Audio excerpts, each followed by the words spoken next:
90% mark കിട്ടാൻ എന്ത് ചെയ്യണം? വളരെ സിമ്പിൾ പരിപാടിയാണ്.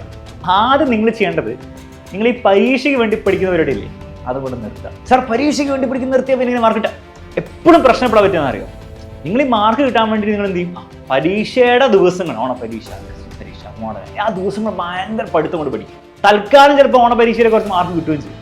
പക്ഷെ ആ കിട്ടുന്ന മാർക്കും ആ കിട്ടുന്ന നോളേജും നിങ്ങളെ പബ്ലിക് എക്സാമിന് ഹെൽപ്പ് ചെയ്യാൻ പോകുന്നില്ല. അതുകൊണ്ടാണ് പല സമയം നമ്മൾ കണ്ടിട്ടുണ്ട്, ഓണപരീക്ഷയും ക്രിസ്മസ് പരീക്ഷയും നല്ല മാർക്ക് കിട്ടും കുട്ടികൾക്ക്. പക്ഷെ ആ കുട്ടികൾക്ക് തന്നെ പബ്ലിക് എക്സാമിന് മാർക്ക് കിട്ടില്ല. കാരണം എന്താണ്? അവർ ഈ തട്ടിമുട്ടൽ പഠനം പഠിച്ചിട്ട് മാർക്ക് കിട്ടിയവരാണ്. പക്ഷെ പബ്ലിക് എക്സാമിന് ഫുൾ സിലബസ് വരുന്ന സമയത്ത് ഇവർക്ക് ആ പരിപാടി ചെയ്യാൻ പറ്റില്ല. അപ്പോഴാണ് പെട്ടെന്ന് മനസ്സിലാവുക.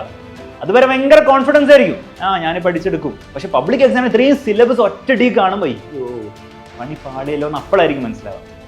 തീർക്കാൻ പറ്റില്ല. പിന്നെ സൊല്യൂഷൻ എന്താ? സൊല്യൂഷൻ എന്ന് പറഞ്ഞാൽ വളരെ സിമ്പിളാണോ. നിങ്ങൾ ഡെയിലി കുറച്ചെങ്കിലും കൺസിസ്റ്റൻ്റ് ആയിട്ട്, കൺസിസ്റ്റൻ്റ് എന്ന് പറഞ്ഞാൽ എല്ലാ ദിവസവും 2 മണിക്കൂർ വേണ്ട, നിങ്ങൾ മെല്ലെ സ്റ്റാർട്ട് ചെയ്താൽ മതി.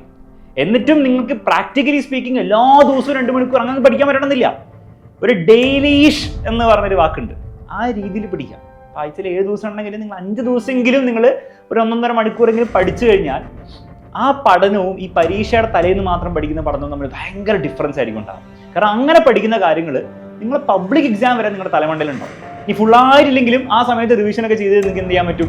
അതങ്ങോട്ട് സെറ്റാക്കാൻ പറ്റും. അങ്ങനെ പഠിക്കുന്ന കുട്ടികളായിരിക്കും നിങ്ങൾ നോക്കിക്കോ ഈ പറഞ്ഞ 90%, 95%.